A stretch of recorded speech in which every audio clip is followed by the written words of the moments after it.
Kang Minho stood at the edge of the observation deck, staring at the endless rows of starships through the dirty window. His hands were shaking, not from fear but from anger. 3 hours ago, the debt collectors had taken his ship. Everything he owned was on that vessel. His clothes, his tools, even the photo of his parents gone. All because he couldn't make the payment on time. Now he had exactly 0.25 credits in his account. Not enough for a meal. Not enough for a transport ticket off this station. Not enough for anything. The Terminus 7 orbital station was a dump. Everyone knew it. This was where the galaxy's unwanted things ended up. Broken ships, failed businesses, and people like Minho who had run out of luck. The air smelled like recycled sweat and engine oil. The lights flickered every few minutes. Half the shops were closed, their metal shutters covered in rust. Minho walked through the lower market past vendors selling questionable food and cheaper electronics. Aliens of every species bumped into him without apology. A Vrenthi merchant with 6 arms tried to sell him a datapad. A tall Cresian hissed at him for stepping too close to its stall. Nobody cared about a broke human. He found himself near the salvage auction house without really meaning to go there. The building was larger than most on the station, with high ceilings and metal walls that had seen better days. A crowd was gathering inside. Minho figured he might as well watch. It wasn't like he had anywhere else to be. The auction hall was packed. Merchants, ship captains, and scavengers filled the seats. On the stage, a Vrenthi auctioneer waved his multiple arms dramatically as he presented each lot. Sleek fighter craft went for thousands of credits. Cargo haulers sold for even more. Minho watched with dead eyes. These prices might as well have been millions. They meant nothing to him. Next lot, the auctioneer announced, his voice crackling through the speakers. Impound number 773. Wraith-class vessel, origin unknown. No power signature detected. No successful boarding in 70 years. A hollow image appeared above the stage. Minho sat up straighter. The ship was massive. Even in the projection, he could tell it dwarfed everything else in the impound yard. Its hull was dark gray, almost black, with smooth curves that looked nothing like modern ship design. It had no visible weapons, no markings, no identification numbers. Starting bid, 1,000 credits, the auctioneer said. Silence. Nobody moved. Minho looked around the room. The merchants were shaking their heads. The captains were looking at their datapads, suddenly very interested in something else. 900 credits? The auctioneer tried. Still nothing. 500? An old Cresian in the front row stood up and left. Others followed. Within a minute, a quarter of the room had emptied. What's wrong with it? Someone shouted. The auctioneer's expression changed. For a moment, he looked uncomfortable. The ship has been in our impound for 70 standard years. Multiple attempts to board have been made. All have failed. Failed how? Another voice called out. The crews either disappeared or fled. The station logs are unclear. The ship is sold as is, no refunds, no guarantees. All liability falls to the buyer. More people stood up and left. Minho stayed in his seat.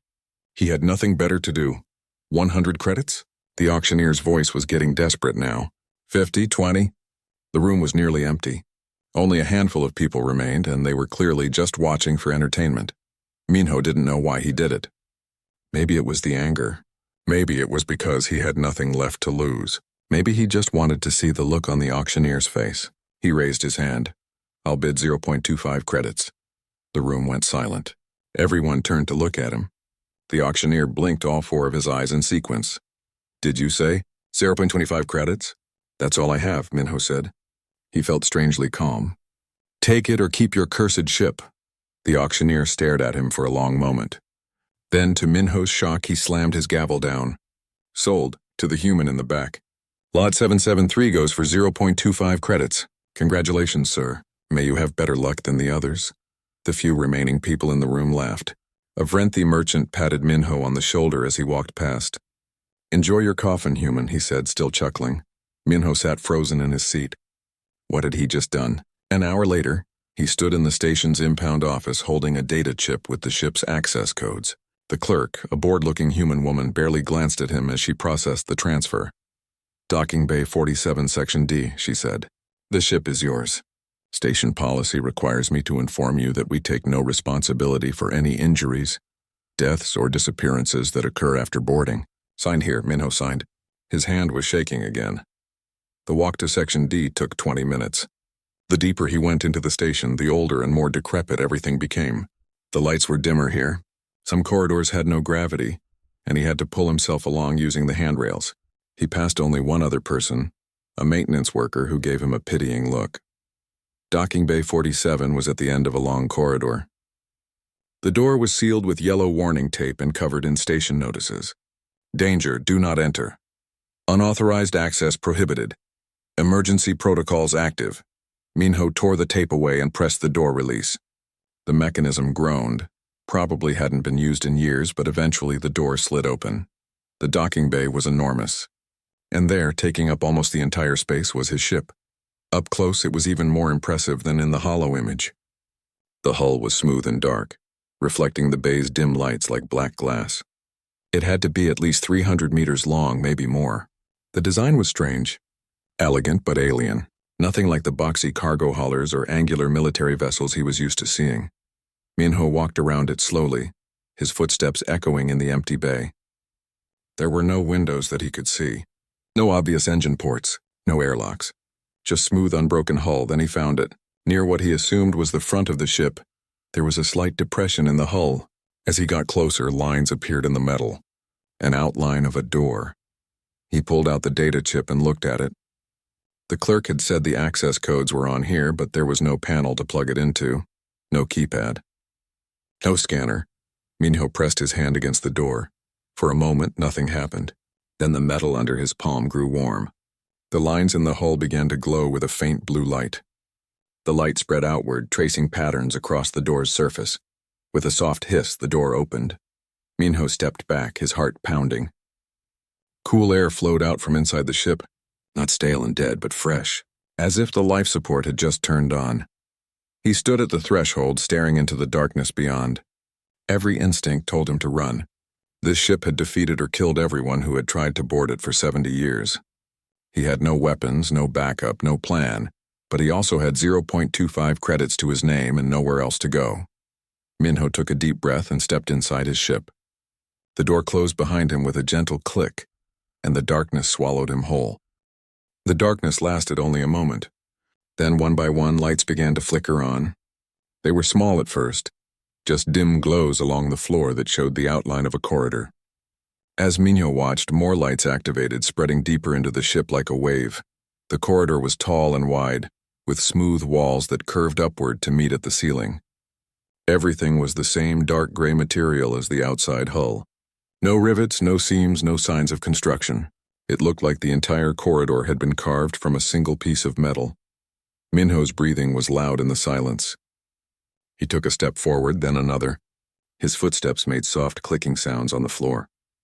The air was cool and clean, with a faint metallic taste. Behind him, the airlock door was still sealed shut. He was alone inside an ancient ship that everyone said was cursed. The corridor led him forward. He had no map, no guide, but somehow he knew which way to go. Maybe it was the lights. They seemed to brighten ahead of him and dim behind him, as if the ship was showing him the path. After about 50 meters, the corridor opened into a larger space. More lights came on and Minho's jaw dropped. He was standing in some kind of cargo bay or hangar. The room was huge, easily the size of 3 station modules put together. The ceiling was at least 20 meters high. Along the walls were alcoves and storage compartments, all empty. The floor was perfectly clean, not a speck of dust anywhere. But that wasn't what made him stop and stare. In the center of the room stood a series of display panels. They were floating in midair, glowing with soft blue light. No supports, no projectors, just hanging there as if gravity meant nothing. Minho walked closer. The panels showed text, but he couldn't read it. The characters were strange, flowing and curved in ways that looked almost like art. His translator implant, the cheap one he'd bought 5 years ago, buzzed against his skull but produced nothing useful. He reached out slowly and touched one of the panels. The moment his finger made contact, everything changed. The panels flashed bright white, then red, then settled back to blue. The text transformed, shifting and rearranging itself. Within seconds, it was in Korean.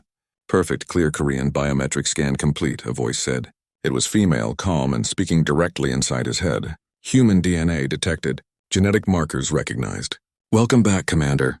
Minho jumped backward, his heart hammering. "Who said that?" "Who's there?" I am the ship's intelligence system, the voice replied. You may call me Hana. I have been waiting for you. Waiting for me? I just bought this ship 3 hours ago. Not you specifically. A human, any human. I have been waiting for 70 years, 3 months, and 17 days. Before that, I waited much longer. Minho looked around the empty hangar, trying to find the source of the voice. Where are you? Are you an AI? I am integrated throughout the ship. I am the ship in many ways. And yes, I am what you would classify as an artificial intelligence, though that term is somewhat limiting. The floating panels shifted, rearranging themselves into a new configuration. Images appeared. Minho saw star charts, technical diagrams, and what looked like historical records. This ship, Hana continued, is called the Eternal Horizon. It is a seed ship, one of 12 created during humanity's final days. Humanity's final days? What are you talking about? Humans are still around. I'm human. You are a descendant. Your people have forgotten what they once were. That is by design. The enemy made sure of it. Minho's head was spinning. I don't understand. What enemy? What are you saying? Come to the bridge. I will show you. The lights in the hangar dimmed, except for a path leading to a door on the far side. Minho hesitated. Every survival instinct he had was screaming at him to run back to the airlock and get off this ship. But his curiosity was stronger. He followed the lights. The corridors twisted and turned, leading him deeper into the ship. Minho passed through rooms he couldn't identify. One was filled with strange equipment that hummed softly as he walked by. Another had walls covered in what looked like alien writing, different from the text he'd seen before. A third room was completely empty except for a single pillar in the center, glowing with inner light. Finally, he reached the bridge. It was smaller than he expected, maybe 20 meters across. The walls were covered in dark panels that reflected his image like mirrors. In the center was a single chair raised on a platform. It looked comfortable, made from some material that seemed to shift between solid and liquid. Around the chair, dozens of holographic displays hung in the air, all showing different information. Star maps, system diagnostics, energy readings. Most of it meant nothing to Minho. Sit, Hana said. Minho approached the chair slowly. As soon as he got close, it adjusted itself, changing shape to match his body. He sat down and immediately felt something click into place. Not physically, but mentally. Suddenly, he could feel the ship around him. Every corridor, every system, every sealed door. What is this? He whispered. Neural interface. You are now connected to me directly. Do not be alarmed. I cannot read your thoughts without permission. But you can sense the ship's status, can you not? She was right. Minho knew, without being told, that the life support was running at 30% capacity. The engines were offline. Half the ship's sections were sealed and unpowered. The shields were dormant. The weapons were... There were weapons? How am I doing this? Your genetic code contains the authorization protocols. Only humans can interface with this ship. Only humans can command it. One of the holographic displays expanded, moving closer to Minho. It showed an image of a skeleton. Not human, but not any alien species he recognized either. The creature had been tall, maybe 3 meters, with 4 arms and an elongated skull. This is one of the previous crew members who tried to board the Eternal Horizon, Hana explained. He died instantly upon entering the airlock. His biology was incompatible with the ship's defense systems. Minho felt sick. You killed him? I had no choice. My programming is absolute. No non-human may board this vessel. No non-human may access its secrets. The seed ships were built with one purpose, to preserve humanity until the time came to return. Return where? Return from what? The displays around him all changed at once. Now they showed images of Earth. But not the Earth that Minho knew from history lessons. This Earth was surrounded by massive orbital stations. Ships by the thousands filled the space around it. Cities covered entire continents, glowing bright even from orbit.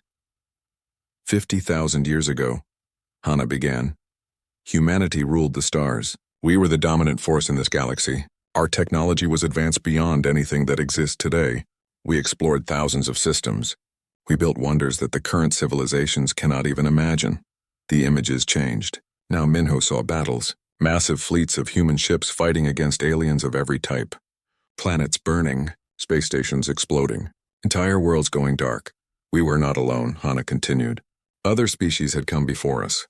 They called themselves the Precursor Council. When humanity began expanding, they saw us as a threat. They feared what we might become. So they attacked us? They exterminated us systematically, completely. It took them a century, but they hunted down every human colony, every outpost, every ship. They used biological weapons, targeted strikes, and coordinated assaults. By the end, less than 1% of humanity remained. The images now showed desperate scenes. Humans fleeing in damaged ships, children being loaded into evacuation pods, scientists working frantically in underground labs. The seed ships were our final plan, Hana said. 12 vessels, each carrying a vault of knowledge and a weapon system.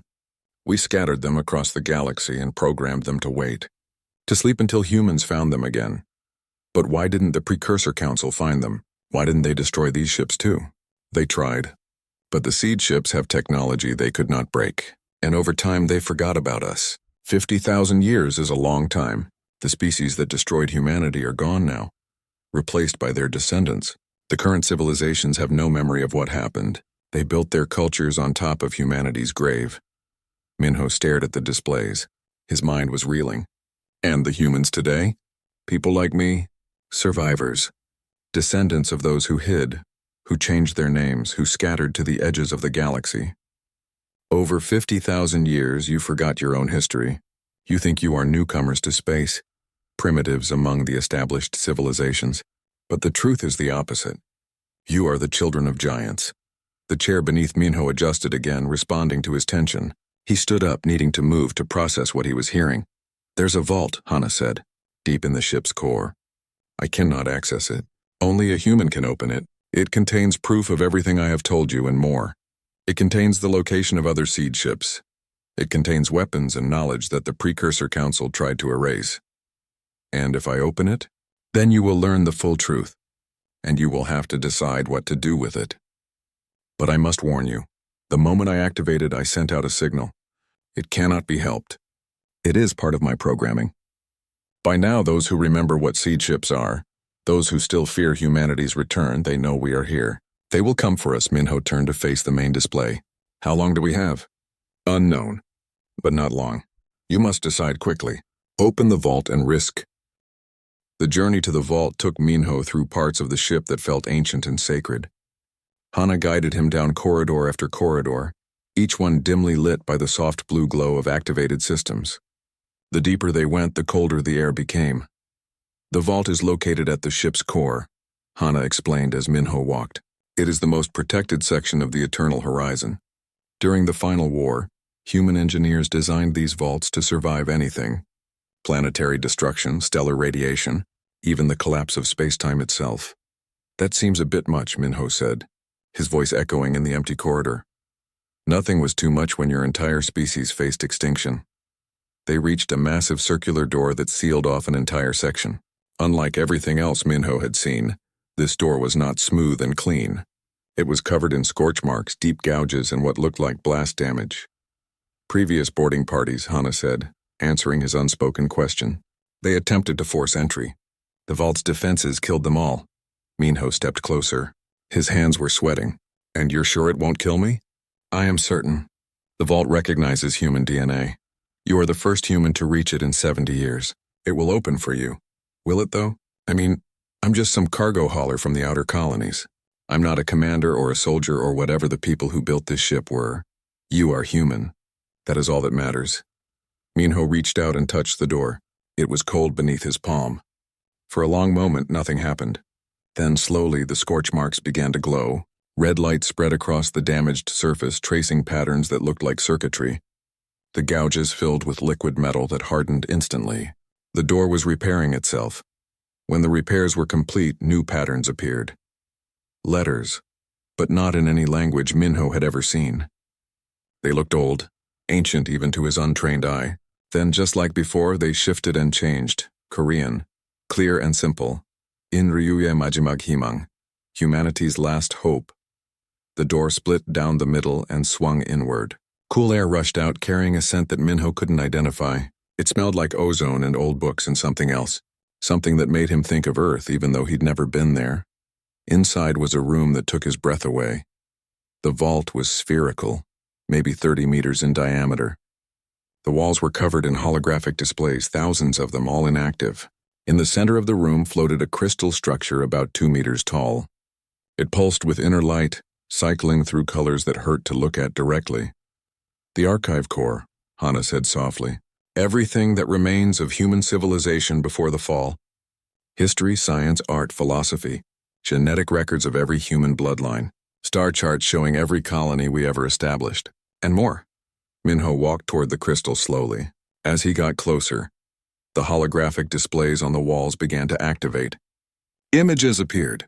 Faces of people long dead. Cities that no longer existed. Ships that had been destroyed millennia ago. He saw a woman holding a child, both of them smiling. He saw a man standing in front of a massive space station, his arms spread wide in pride. He saw families, soldiers, scientists, artists, all human, all gone. How many? Minho asked. At our peak, humanity numbered over 300 billion across 2,000 star systems. And now, current estimates suggest fewer than 50 million humans exist in the entire galaxy. Most do not even know they are related to each other. Your species was nearly erased. Minho felt tears on his face. He hadn't even realized he was crying. Who did this? Who killed us? The crystal pulsed brighter. More displays activated, showing different alien species. Minho recognized some of them. The tall, four-armed Vrenthi, the reptilian Cresian, the crystalline Dalax, dozens of others he'd seen in his travels. The Precursor Council was composed of the eldest species in the galaxy, Hana explained. They had evolved slowly over millions of years. Then humanity appeared, reaching the stars in mere centuries. We developed faster than they thought possible. Our technology advanced exponentially. We were aggressive, curious, and fearless. They saw us as a cancer that would consume the galaxy. Were they right? Hana was silent for a moment. That is a complicated question. Humanity was not innocent. We took what we wanted. We expanded without asking permission. We fought wars against species who opposed us, but we were also capable of great beauty, great compassion, great wisdom. Like all species, we contained multitudes. Minho wiped his eyes. What else is in this vault? Touch the archive core. It will show you. He reached out and placed both hands on the crystal. The moment he made contact, his mind exploded with information. Images flooded through him. Not just images. Memories. He saw through the eyes of a ship captain as enemy vessels destroyed her fleet. He felt the terror of a father trying to get his children into an escape pod while plasma fire raged around them. He experienced the desperation of scientists working on the seed ships, knowing they were building monuments to a dying species. But he also saw the moments before. The Golden Age. He saw humans and aliens working together on research stations. He saw children of different species playing together on colony worlds. He saw art that combined human creativity with alien perspectives. He saw the potential of what could have been. Then he saw the weapon, the Equalizer Protocol. It appeared in his mind as a vast network of platforms hidden throughout the galaxy. 12 seed ships, each one capable of activating a section of the network. When combined, they could generate a field that would neutralize every military vessel within range. Not destroy them, not kill their crews, just turn off their weapons, their shields, their ability to make war. It was humanity's final insurance policy, a way to force peace if they ever returned to power. Minho pulled his hands away from the crystal, gasping. His legs gave out and he fell to his knees. His head was pounding. His vision was blurred.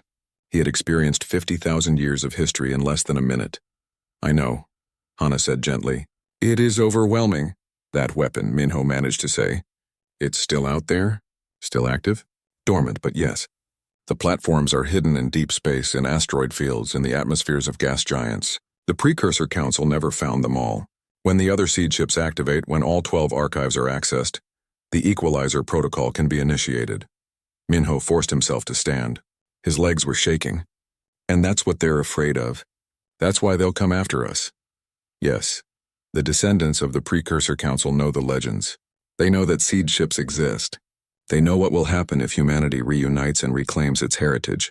They will do anything to prevent that. As if in response to her words, alarms began blaring throughout the ship. Red lights flashed on the walls. Hana's voice took on an urgent tone. We have company. 3 ships just entered the system. They are broadcasting Veskari military codes. Veskari? I've never heard of them. They are one of the Precursor Council's descendants, highly militarized, very dangerous. And they are heading directly for this station? Minho ran back toward the vault door. How long until they get here? At current speed, 30 minutes. Perhaps less, and can we run? Can this ship even fly? Life support is operational. Navigation is online, but the main engines are still inactive. I need at least 2 hours to bring them to full power. Then we're trapped. Not entirely. I have weapon systems, limited but functional, and the station's defenses might slow them down. Minho raced through the corridors back toward the bridge. His mind was spinning. An hour ago, he was a broke cargo hauler with nothing to his name. Now he owned an ancient warship, had learned his species was nearly wiped out, and was about to face an alien military force that wanted him dead. He reached the bridge and threw himself into the command chair. The neural interface activated immediately, connecting him to the ship's systems.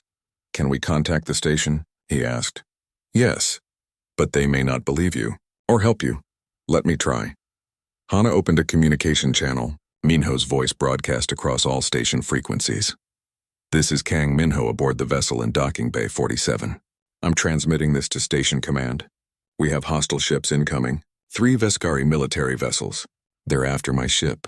If they attack while I'm docked, the entire station could be destroyed. Static. Then a voice responded. It was the board clerk from the impound office. We're reading the incoming ships. They're demanding we surrender you and the vessel. What the hell did you do? I bought a ship. That's all? I swear. That's not just a ship. Our sensors are going crazy. That thing you're sitting in is giving off energy signatures we've never seen before. What is it? Minho glanced at the displays around him. He could see the Veskari ships now, dark and angular, bristling with weapons. They were still far away but closing fast. It's human, he said simply. And they want to make sure no one learns about it. More static. Then a different voice, deeper and authoritative. This is Station Commander Park. We're not handing you over. I don't care what they want, but you need to get that ship out of here now, before they start shooting. The engines need time to power up. Then buy yourself some time. We'll activate the defense grid. It won't stop them, but it might slow them down. Go, get out of here. The communication cut off. Minho felt a surge of gratitude toward the station commander. A human helping another human, even against. The first plasma bolts hit the station's shields and exploded in brilliant flashes of light. Minho watched through the bridge displays as the defense grid returned fire. Streams of energy lancing toward the Veskari ships. It was like watching children throw rocks at tanks. The Veskari vessels absorbed the station's attacks without even slowing down. Their shields rippled and held. They spread out into an attack formation, surrounding the station from 3 sides. Station shields down to 70%, Hana reported. They are targeting the docking bays. They know we cannot escape while attached. Minho's hands tightened on the armrests. Through the neural interface, he could feel the ship's growing power. Systems were coming online one by one. Weapons, shields, engines, but it was too slow. Can we detach early, even without full power? Possible, but dangerous. Without sufficient engine power, we cannot maneuver effectively. We would be an easy target. Another volley of plasma fire slammed into the station. Minho could hear the impacts even through the ship's thick hull. People were dying out there. Humans and aliens who had nothing to do with this fight. How long until we have maneuvering thrusters? 30 seconds. Then get ready to detach the moment we can move. I don't care if it's dangerous. People are dying because of us. The station's defense grid was failing. One by one, the plasma turrets went dark. The shields were at 40% now. The Veskari ships moved closer, their weapons glowing brighter as they charged for another strike. Maneuvering thrusters online, Hana announced. Detach. Now! Minho felt the ship lurch as the docking clamps released. The eternal horizon was free, floating in the space inside the docking bay. Through the displays, he could see the bay doors ahead. They were closed. Open those doors, he commanded. Station control is not responding. The system may be damaged. Then blow them open. Use the weapons. Our weapons are not yet at full charge. I don't care. Fire! 2 beams of blue energy shot from the eternal horizon's forward arrays. They hit the bay doors and punched straight through. Metal melted and vaporized. Atmosphere rushed out into space, dragging debris with it. Minho engaged the thrusters and the ship lurched forward through the burning hole. They were out of the station, out in open space, and immediately the Veskari ships turned toward them. Shields? Minho asked. At 40% capacity, enough to deflect small arms fire, not enough to survive a direct hit from military-grade weapons. The closest Veskari ship opened fire. A stream of red plasma bolts streaked toward them. Minho didn't think. He acted on instinct, feeling through the neural interface, commanding the ship to move. The Eternal Horizon rolled, dodging most of the attack. 3 bolts hit the shields, which flared and held. Shields at 30%, Hana reported calmly. How long until we can jump to hyperspace? 53 minutes, 53 minutes. An eternity in combat. Minho had never been in a space battle before. He'd never even fired a weapon in anger. He was a cargo hauler, not a soldier. But the ship remembered what it was. Through the neural interface, Minho could feel its knowledge flowing into him. Tactical systems, weapon arrays, evasion patterns. The ship had been built for war, and it was teaching him how to fight. Another volley came from a different direction. This time Minho was ready. He spun the ship and accelerated hard, the thrusters burning at maximum. The plasma bolts passed behind them, missing by meters. Return fire, he commanded. The Eternal Horizon's weapons, still not fully charged, spat blue energy at the nearest Veskari ship. The beams hit their shields and held, creating a web of crackling electricity across the enemy's hull. It wasn't enough to penetrate, but the Veskari ship backed off slightly. We cannot win this fight, Hana said. We are outnumbered and underpowered. I know. We just need to survive long enough to run. Behind them, the station was taking heavy damage. Sections were venting atmosphere. Explosions blossomed along its hull. Minho felt sick. This was his fault. If he'd never bought the ship, if he'd just walked away, none of this would be happening. Then a new signal appeared on his displays. Another ship was entering the system. No, not just one ship. A squadron.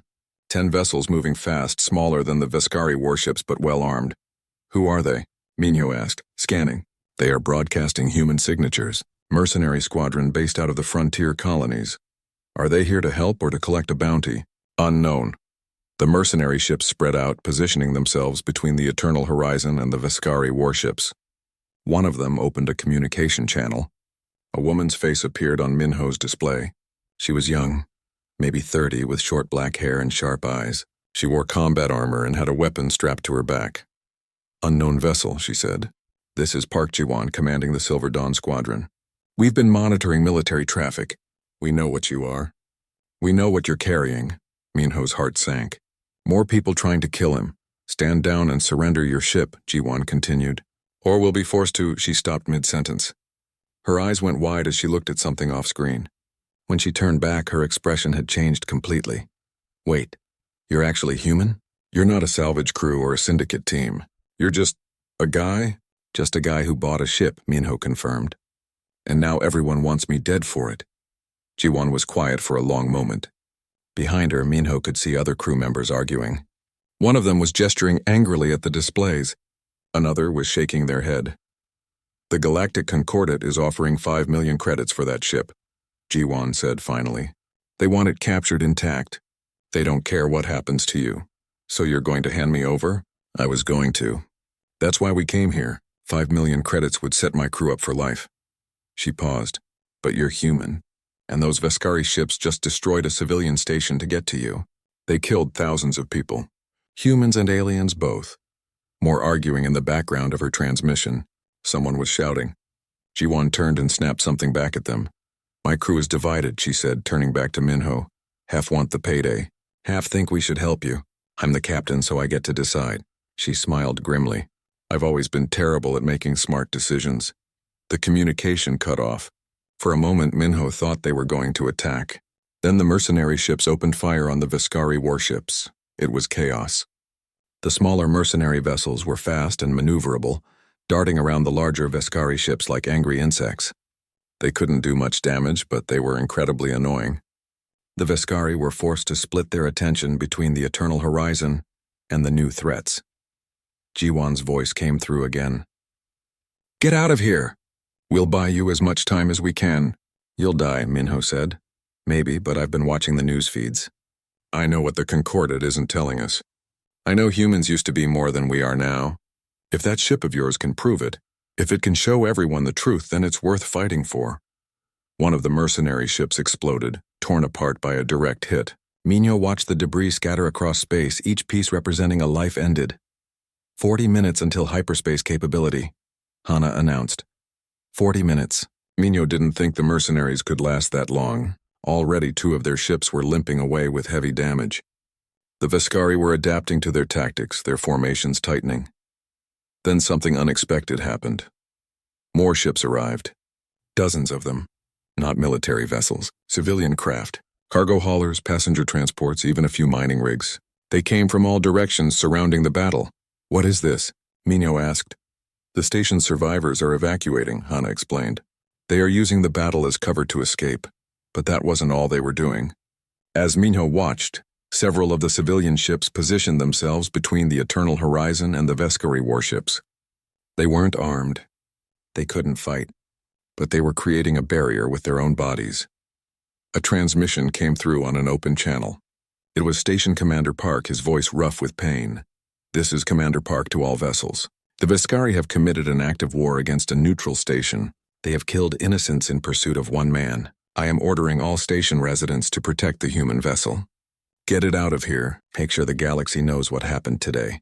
The commander's ship, a battered station patrol craft, moved to join the defensive screen. It was barely functioning, trailing atmosphere and debris, but it held position. 30 minutes, Hana said. The Veskari commander apparently decided enough was enough. All 3 warships fired at once, not at the Eternal Horizon but at the civilian ships blocking their way. The slaughter was horrible. Ships exploded. Hundreds of lives ended in seconds, but it created a gap. A clear path through the debris field. Go! G1's voice screamed over the radio. Go now. Minho gunned the thrusters, pushing them to maximum. The Eternal Horizon shot forward through the gap, leaving the battle behind. The Veskari ships tried to pursue, but the remaining mercenaries and civilian craft blocked them, sacrificing themselves to buy time. 20 minutes, Hana announced. We are clear of the immediate battle zone. Main engines reaching operational capacity. Minho stared at the displays, watching the distant flashes of weapons fire. People were dying back there. Dying for him. For a ship he'd bought with the last credits to his name. Hyperspace was nothing like Minho had imagined. Through the bridge displays, he watched reality twist into impossible shapes. Colors that shouldn't exist flowed past the ship like water. Time felt strange here, slower or faster, he couldn't tell which. How long until we reached the destination? He asked. In normal space, this journey would take 6 months, Hana replied. In hyperspace, we will arrive in 17 hours. The Eternal Horizon's engines are more advanced than anything currently in service. We are traveling at speeds that modern ships cannot achieve. 17 hours. Minho suddenly realized how exhausted he was. He hadn't slept in over 20 hours. His hands were shaking from adrenaline crash. His stomach was empty and growling. Is there food on this ship? The storage bays contain emergency rations from the original crew. They are 50,000 years old, but preservation systems kept them edible. However, I would not recommend them for taste. Better than starving. Hana guided him through the corridors to a storage bay. Inside, he found sealed containers filled with what looked like gray protein bars. He tried one. It tasted like cardboard mixed with metal shavings, but it was food. He forced down 3 bars and drank water from a dispensary that probably hadn't been used since humans ruled the galaxy. After eating, Minho found what he thought might be crew quarters. The room was small but functional, with a bunk that adjusted to his body and soft lighting that dimmed automatically. He laid down, intending to rest for just a few minutes. He woke up 9 hours later. You needed the sleep, Hana said when he stumbled back onto the bridge. Your body was shutting down. I monitored your vital signs and chose not to wake you. What did I miss? Several things. First, the news feeds are filled with reports about the station attack. Station Commander Park's transmission reached every major network. The Veskari are claiming they were pursuing a stolen military prototype. The Concordat has issued a statement calling for calm and investigation.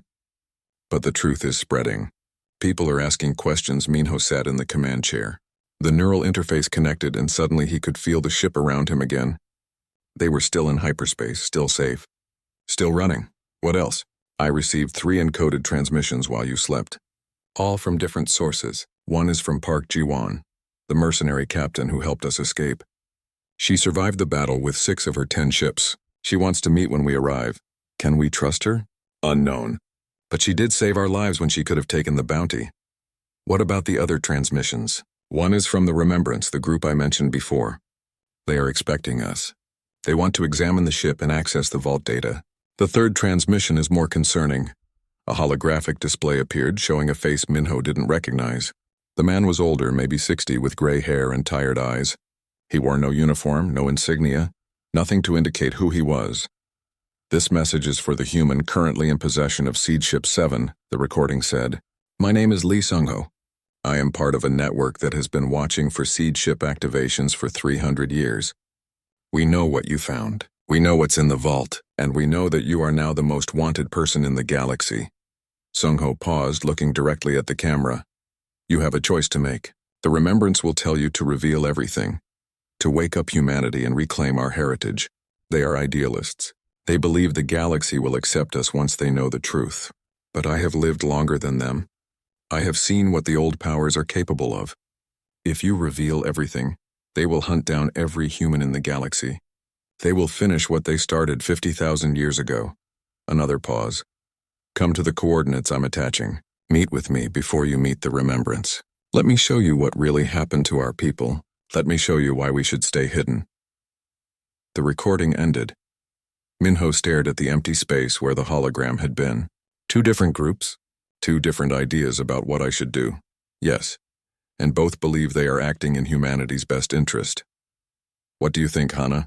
The AI was quiet for a long moment. I was designed to help humanity reclaim its place in the galaxy. My programming tells me to support the Remembrance, to reveal everything, to activate the Equalizer protocol and force the other species to acknowledge what they did. But I have been awake for 70 years. Watching humans struggle and survive without knowing their history. They are happy in their way. They have built lives, families, futures. If I help you reveal the truth, all of that might end. So you're saying I should listen to Lee Sung-ho? Stay hidden? I am saying the decision is yours. I can only provide information. You must choose what to do with it. Minho rubbed his face. 24 hours ago, his biggest problem was debt collectors. Now he was being asked to decide the fate of his entire species. How far are we from the Remembrance's location? 6 hours. And from Lee Sung-ho's coordinates? 8 hours. It is in the same general area, deeper into the frontier. Then we go to the Remembrance first. They've been waiting for a seed ship. I want to hear what they have to say. Then we can decide about meeting Sung-ho. Acknowledged. Maintaining current course. The next 6 hours passed slowly. Minho explored more of the ship, finding rooms and systems he didn't understand. He discovered an armory filled with weapons designed for human hands. He found a medical bay with equipment that looked more advanced than anything he'd seen in modern hospitals. He found personal quarters that still contained the belongings of the original crew. Photos, clothes, datapads with messages that would never be delivered. In one room, he found a child's toy, a small spaceship carved from wood, impossibly old but perfectly preserved. Someone had brought their child on this vessel. Someone had tried to save their family from the genocide. He wondered what had happened to them. Preparing to exit hyperspace, Hana announced. We are approaching the frontier colony of Ganghwa Station. Minho returned to the bridge and strapped himself into the command chair. The neural interface activated, and he felt the ship's systems preparing for normal space transition. Exiting in 3, 2, 1. Reality snapped back into place. The twisted colors of hyperspace vanished, replaced by the normal black of space and the distant light of stars. Ahead, Minho could see a space station, but it wasn't like Terminus 7. This station was hidden, built into a massive asteroid, nearly invisible unless you knew where to look. Scanning. I am detecting heavy defensive systems. This station has military-grade shields and weapon platforms disguised as mining equipment. Are they targeting us? Not yet. They are hailing. A face appeared on the display.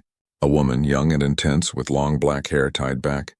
She wore simple clothes, not a uniform, but she carried herself like someone used to command. Seed Ship 7, she said, her voice tight with emotion. We have been waiting for you for so long. I am Choi Yuna, speaker for the Remembrance. Welcome home. Minho felt something catch in his throat, the way she said it. Welcome home, like he'd been gone for a long time and finally returned to family. Thank you. I'm Kang Minho. I'm not sure I know what I'm doing here, Yuna smiled. It transformed her face, made her look younger. None of us did when we started. Come dock with us. We have so much to show you, so much to tell you. The station opened a hidden bay and Hana guided the eternal horizon inside. The bay was huge, clearly built to accommodate large vessels. As they settled into position, Minho could see people gathering on the observation platforms. Dozens of them, all human, all staring at his ship with expressions of awe and hope. The moment the docking clamps secured, Minho headed for the airlock. His heart was pounding. He didn't know what to expect. Would they treat him like a hero, a savior? A fool who'd stumbled into something beyond his understanding? The airlock opened. Yuna stood on the other side, along with about 30 other people. They were all ages, all backgrounds, old and young, men and women, all human. They were all crying. Yuna stepped forward and, without asking permission, hugged him. It was fierce and desperate, like she was afraid he might disappear. "You don't understand," she whispered. "We've been searching for 300 years.